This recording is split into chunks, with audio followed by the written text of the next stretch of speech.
Ketika budaya Korea membahana di tanah air, bahasa dan sastra Indonesia justru jadi primadona di negeri gingseng. Seorang profesor asal Korea Selatan bahkan berperan aktif mengembangkan sistem pembelajaran bahasa Indonesia di kampus hingga tingkat S2. Ribuan pelajar Korea Selatan telah lulus sebagai sarjana sastra Indonesia. Tami Mauliana menemukan fakta penguasaan bahasa dan sastra Indonesia ternyata dinilai kaum muda Korea Selatan sebagai peluang lebih besar dalam bersaing meraih pekerjaan. Berikut liputan Tami Mauliana dari Korea Selatan.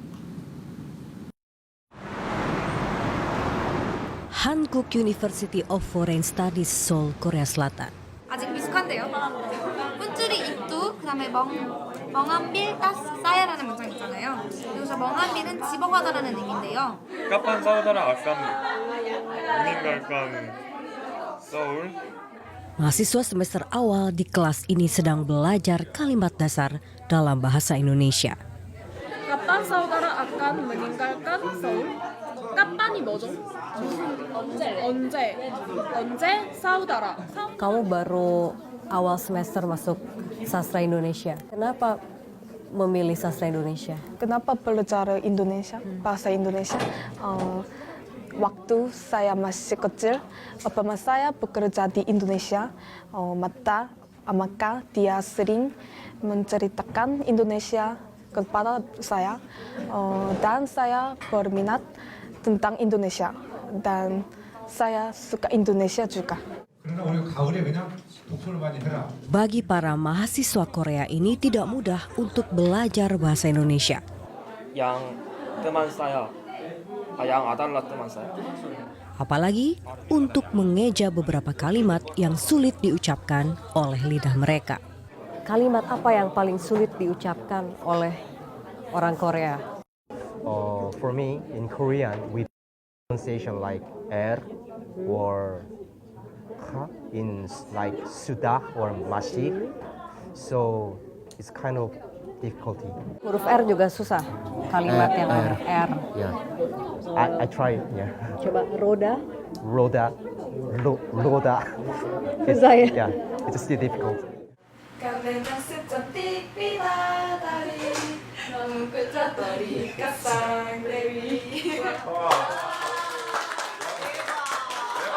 Melihat semangat mahasiswa semester awal ini, Profesor Ko Hyung Hun, guru besar sastra Indonesia di Hankuk University of Foreign Studies, mempunyai berbagai macam cara untuk memperkenalkan bahasa Indonesia lebih dalam kepada mahasiswanya.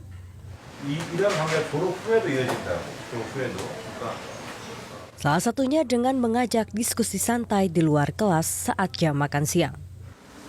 Salah satu cara Profesor Ko untuk mengenalkan bahasa Indonesia dengan cara seperti ini. Iya, jadi kami perlu pertemuan seperti ini penting sekali karena dengan cara seperti ini kami bisa berkomunikasi dengan anak-anak murid saya. Karena maksudnya saya perlu tahu nanti kalau lulus mereka mau bekerja di dalam bidang apa dan lain-lainnya. Cara lain untuk mempermudah mata kuliah, universitas di Korea Selatan ini membuat buku aplikasi agar mahasiswa bisa belajar sendiri di rumah. Saya akan menggunakan bagaimana caranya menggunakan buku aplikasi percakapan bahasa Indonesia ini. Jadi pertama saya tekan start, kalau itu muncul 20 pelajaran. Saya coba tekan di stasiun Gambir, pelajaran ke-17. Saya tekan start juga. Kalau itu ada video yang muncul beberapa orang. Amelia, hari sudah sore, ayo kita pulang. Ayo, kita naik kereta di stasiun Gambir ya. Di mana kita membeli tiketnya? Ada subtitle juga kan? Selatan. Lihat orang-orang sudah. Habis itu saya menjelaskan konten video yang tadi. Jadi pelajaran 17 di stasiun Gambir. 17 di stasiun Gambir, 제17과 Gambir역에서입니다. Jika mahasiswa semester awal tadi baru belajar mempelajari kalimat per kalimat, mahasiswa semester 3 ke atas ini dituntut sudah bisa memenuhi tugas sastra Indonesia. Pesannya apa? Message juga ya? Saya ada mantan pacar. Iya. Terus? Saya masih suka dengan dia, tapi dia udah tinggal. tinggalkan saya. Sian ya. Terus Saya pengen dia apa orang Indonesia orang Korea? orang Korea. Terus? Terus dia pergi ke luar negeri. Oh. Saya pengen dapat hati balik ke saya. Tapi sangat sulit. Jangan nangis loh. yang paling akhir Anda itu. suka, yang paling Anda suka. Gerimis menampakkan mukaku. Coba diekspresikan. Gerimis. Kayak begini, Pak. Jadi setiap tahun kami mengadakan pameran puisi terjemahan ini karena saya kira kalau hanya kita dalam mata kuliah sastra Indonesia modern hanya membaca buku teks itu tidak begitu berarti. Jadi saya menggalakkan mereka langsung coba menerjemahkan puisi Indonesia ke dalam bahasa Korea. Sudah sejak tahun 1964, Hanguk University of Foreign Studies memasukkan sastra Indonesia ke dalam Departemen Melayu Indonesia. Jurusan telah meluluskan ribuan mahasiswa dan juga menghasilkan 80 tenaga pengajar. Peminat sastra Indonesia pun semakin meningkat. Ya, jadi kalau dibandingkan dengan bahasa asing yang lain, bisa dikatakan bahasa Indonesia di Korea luar biasa populer. Kalau mau masuk jurusan kami di sini, jurusan Melayu Indonesia di HUF, itu persaingannya ketat sekali. Maksudnya banyak orang yang mau masuk, tapi hanya diterima 70 orang. Itu berarti setiap tahun di kampus kami ada 400 orang yang ambil jurusan Melayu Indonesia. 그다음에 그 kalimat perintah 명령문. Profesor Koh sudah mempelajari bahasa Indonesia lebih dari 30 tahun. Kecintaannya terhadap bahasa dan sastra Indonesia mengantarkannya menjadi salah seorang ahli bahasa Indonesia di Korea Selatan. Prof, yang pertama nih, bagaimana awalnya Profesor Koh bisa tertarik untuk belajar bahasa Indonesia? Ya, sebenarnya ketika saya masuk universitas, ada seorang kakak kelas saya SMA di salah sebuah kampung di provinsi Jeolla Selatan itu. Dia merekomendasikan dua jurusan. Pertama Spanyol, yang kedua bahasa Indonesia. Jadi dia bilang, oh kalau sekarang kalau yang ambil Spanyolnya banyak, tapi Indonesianya tidak begitu banyak, jadi lebih baik ambil jurusan Indonesia. Lalu ketika Prof mengambil jurusan bahasa Indonesia, apakah mulai tertarik dengan negaranya itu sendiri atau gimana, Prof? Ya, sebenarnya saya tertarik pada sastra Indonesia. Jadi saya ikut kuliah sastra Indonesia. Ternyata sarjana sastra Indonesianya menarik sekali. Jadi total sudah berapa tahun Profesor mempelajari bahasa Indonesia? Ya, saya angkatan 77. Oh, jadi mulai tahun 1977 saya mulai mempelajari bahasa Indonesia. Pramudia Anantatur, sosok sastrawan Indonesia yang menginspirasi Profesor Koh. Jadi Prof jatuh cinta terhadap sastra Indonesia ya?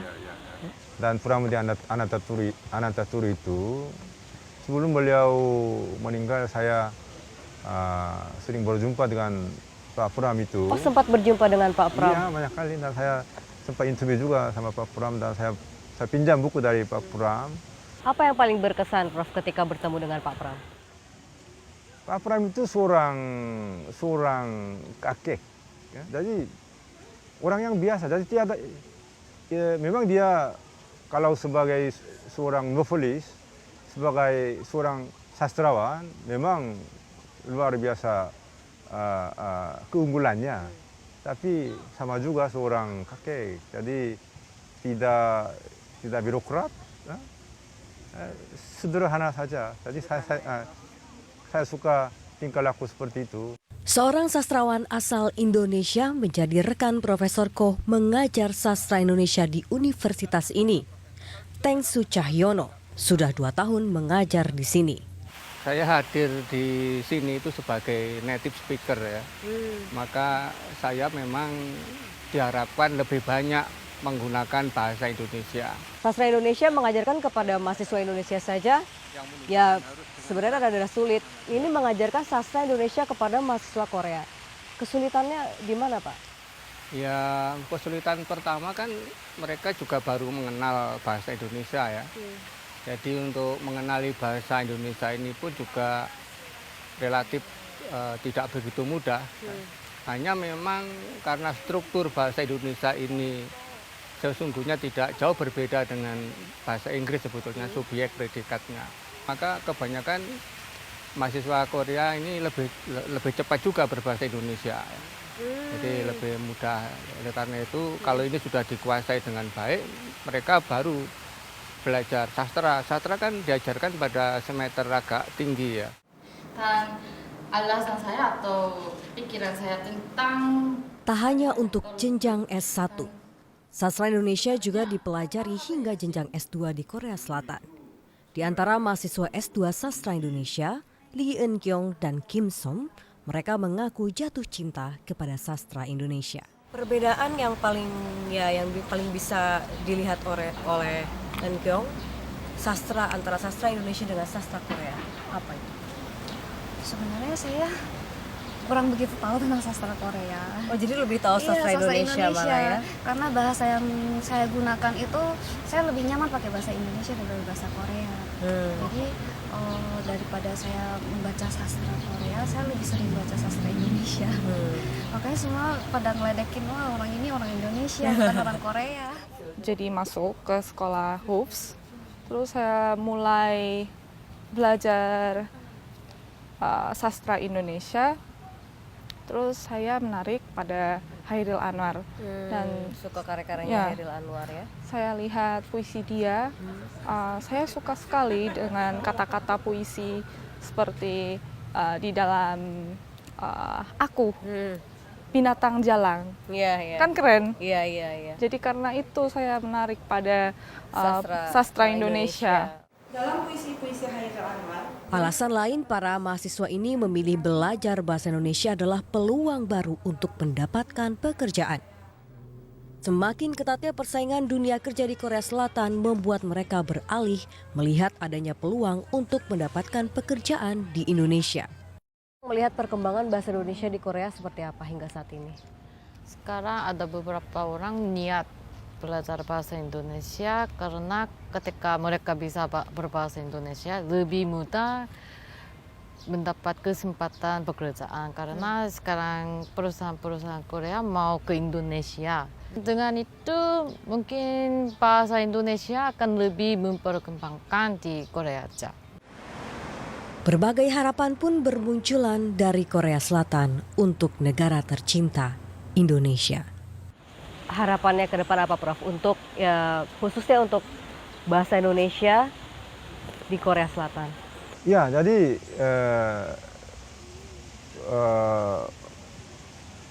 semakin banyaknya anak-anak yang mau mempelajari bahasa Indonesia dan budaya Indonesia itu membuktikan hubungannya Indonesia dan Korea.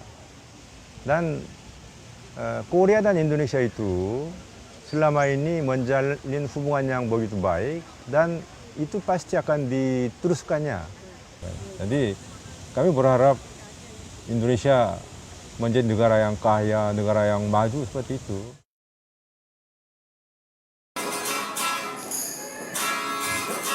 Tell Me, alat deteksi musik, penghitung rupiah, hak para pencipta lagu. Sesaat lagi di 360.